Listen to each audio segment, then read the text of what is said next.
If you look up any review of the live-action DC show Titans on YouTube, you'll find a lot of titles on how it's a mess. And while when the first trailer came out in 2017 to mass criticism, I, a junior in high school at the time, was cautiously optimistic. But by now it's no doubt the show was at its worst indeed a mess, but at best it was coherent. It seemed almost like a counterbalance to the Cartoon Network 2013 reboot of Teen Titans original. It boasted a darker tone and atmosphere, it contained violence and mature themes, and it still prided itself on its, humor in an effort to give a balanced narrative that carried the spirit of the original Teen Titans comics. But I'm assuming if you're on this video, you already know how unsuccessful it was at carrying out these promises, and I won't bother going over the flaws of the previous seasons, as those have already been chronicled by more passionate creators than me. I'm not going to bother using my time in this video to just dunk on the show, that would be too easy, and I'm honestly more disappointed than angry. Although considering the writer's strike and how muddy production can be, I can't pile too much blame on the creators. There could be many causes to the several issues, and I won't pretend I'm a genius for being able to point them out. Writers are often undervalued and their ideas can frequently be undercut in popular television. I'm here to talk about Season 4, the final season. Some of you may be surprised to know that it wasn't cancelled for ratings, but mostly due to the merger of Warner Bros. And Discovery. It's a shame considering the wealth of opportunities the show could have utilized if there had been more care in the production team. I'll point out some interesting threads put forth by the narrative, as well as what could be improved on. And yes, in case you're here just for dunks, there will be some of those too. Alright, let's get started. So, the initial premise of this season has two main plots, the story of Brother Blood's origin and Superboy's inner conflict. Brother Blood's storyline is magic heavy, while Superboy's is more focused on personal identity with some internal politics. The themes this season wanted to drive home were built around what true heroism is and self-sacrifice versus selfishness. Altogether, I could rewrite the whole thing, and yes, I did write 4,000 words rewriting up to episode 6, but if I commit to that, I'd really want to make it airtight. But I would like to just have a little retrospective while tossing out some improvements I thought of. We'll set aside the poor dialogue choices that, while less frequent than earlier seasons, remain here. And I can't really speak to the acting, although I thought Sebastian's actor was really giving it his all. I can't say that I think anyone really phones it in. Firstly, I want to address the whole magic subplot in Jinx. The magic in this show is not fleshed out at all. It's beyond soft and has no internal boundaries that it can stick to. It yields to whatever the plot demands, essentially. And to remedy this, I think the character of Jinx as a mystical mentor could have been handled better. I loved that they chose to include her here, and mixed elements from the cartoon as well as the comics. But in my drafted rewrite, I had her appear in episode 2, hired by the Church of Blood to steal the horn from Luther. She would be the Titans' first obstacle and test of their teamwork, which has always been a running theme of this show. As the team is gathered at Star Labs, there is an alert that a mysterious villain has been on a burglary spree around the city, and in an excitement to test their new powers, the Titans suit up to deal with this new threat, Jinx. Jinx had once been working for her own self-interest, but in this case was hired by a mysterious person, Mother Mayhem, to obtain a mystical horn that Luther has kept locked in his possession. The Titans are skeptical about protecting Luther's interests, but they agree that Jinx can't be allowed to continue her work. Raven tracks down Jinx by sensing her via magic, although it's made clear how magic is different from Raven's soul self, and that her demonic abilities only enhance her proficiency with witchcraft. Dick has noted how Raven continues to struggle with her dark side, and becomes distrustful of her performing spells, because afterwards Raven feels lightheaded and weak as she tries to contain her father's essence. We follow Jinx on her way to Luther's headquarters as she manipulates the guards and displays her powers. Like in the comics, she must be barefooted and connected to the earth to be at her strongest. She creates illusory clones of guards, disguises herself as workers, and distracts to get around the men. This shows us her guile and proclivity with outsourced magic, the kind that Raven has been learning to use, but her true power will be revealed when she is caught and is able to freeze several guards in place as she escapes their grasp. Before she can fully infiltrate, the Titans are upon her and a battle ensues. During the fight, New Robin is reckless and ends up alerting the guards to their presence. Each party dislikes each other here. When Luther's goons appear, it becomes a free-for-all. Jinx morphs Beast Boy into a fly, but because he is able to escape unnoticed, Raven takes on several guards at once. But this causes her powers to overwhelm her, and she is in danger of being captured, but Starfire steps in to save her. Dick is seized and carried away. Jinx manages to escape with the horn, and the episode ends with Luther speaking to the archaeologist woman to gain info on the site. She appears to be fully on his side and non-threatening. Then Dick is thrown into the room, tied up, and Luther grins. Jinx is seen handing the horn to a masked figure. Dick being captured would be used as blackmail for the Titans and draw Superboy towards him. But that aside, I also included that as Raven gained more control of her powers, the awakening of the Church would make Trigon's presence stronger within her. But what I really wanted to establish was how magic in essence is not the same as her soul self abilities. I also wanted to show rather than tell about Jinx's history of crime. In my version, this is her first time meeting with Dick, so we can remove that cheesy hint of a past love side plot. Otherwise, I wanted to scrap this whole Dick being anti-magic thing, as it never really goes anywhere, but I do want to show him show concern for Rachel. As for Jinx's character, she will join up later and help Starfire get Dick back, but I want it to be more ambiguous as to her loyalties, because you kind of get the sense in the show that there's no real arc for her development. She's kind of on the fence for a minute, but then decides she's a good guy after a few episodes. I want her thief tendencies to almost be like a kleptomaniac who can't help herself. She'd be a foil for the themes of heroism and make you question, could someone like that truly be a hero? There's a mix of selfish and selfless there that is meant to get the viewer thinking. I would have this end in her attempt to steal back the horn or some other item around episode 6 and be killed for it. But it will be ambiguous as to what she planned to do after she got it. And a last note about magic. I would erase the old lady we see in the second half of the season and have Raven make this ritual herself. I'll speak more on Raven when I get to Trigon later, trust me. I will eat everything without likes or dislikes. Teen Titans! Now I want to speak about Robin III. I did like that they made him gay, but I think the relationship between him and Bernard moved too fast, and had too much unnecessary bickering, particularly the episode where they have to figure out the spell on the town and talk about sun dogs, whatever the heck those are.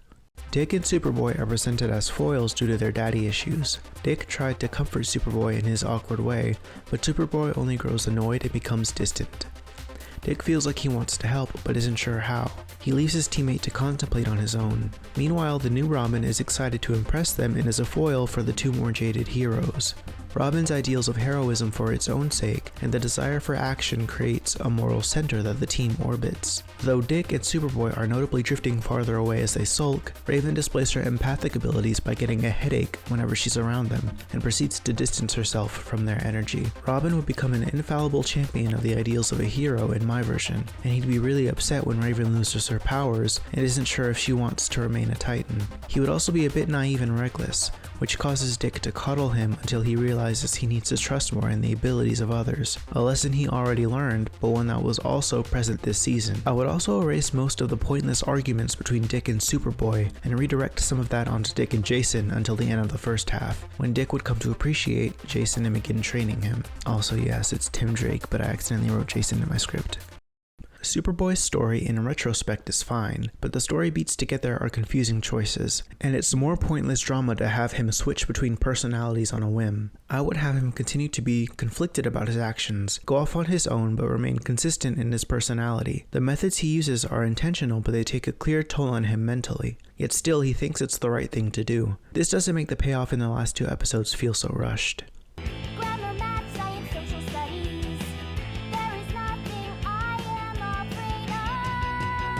Starfire is essentially the hero of the season, but there's not enough new about her to really claim the spotlight in this narrative.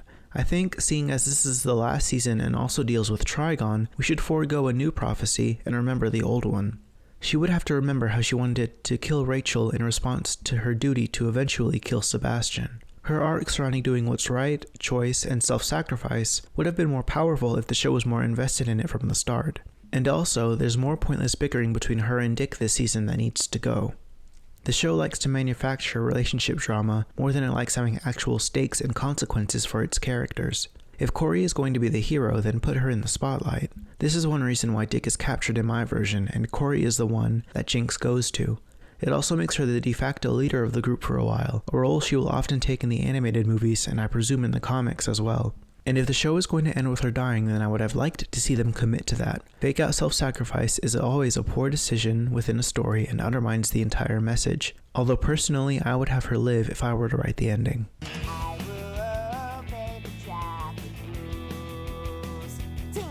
Beast Boy's story with the Red was a confusing and often annoying aside to me that eventually felt like an excuse to do crossovers. As someone who did not know about the Red before, it seemed to come from left field, and it didn't really fit with Beast Boy in my opinion. Although if you had to have it, I wouldn't devote an entire episode solely to the exploration of it, and frankly, when that episode wasn't boring, I was holding back laughter from the corny, upbeat music and struggling special effects.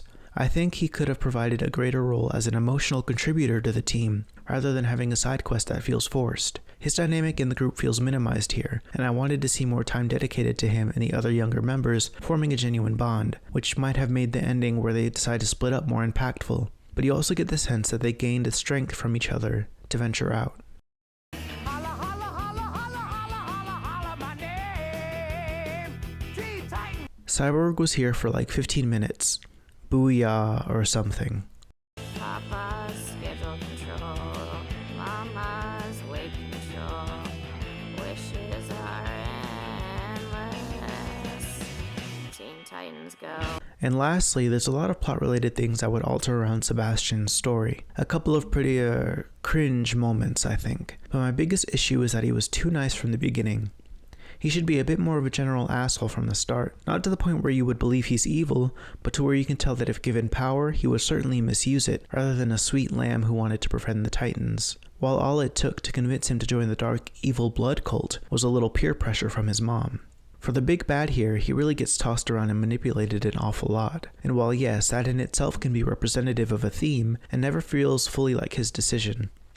It would also bring into question the ideas of true heroism. Sure, he's rude and antisocial, but there's still a duty to save him because he can still make the right choice. And it's all the more tragic when he makes a small connection with Rachel, only to ultimately turn his back on her.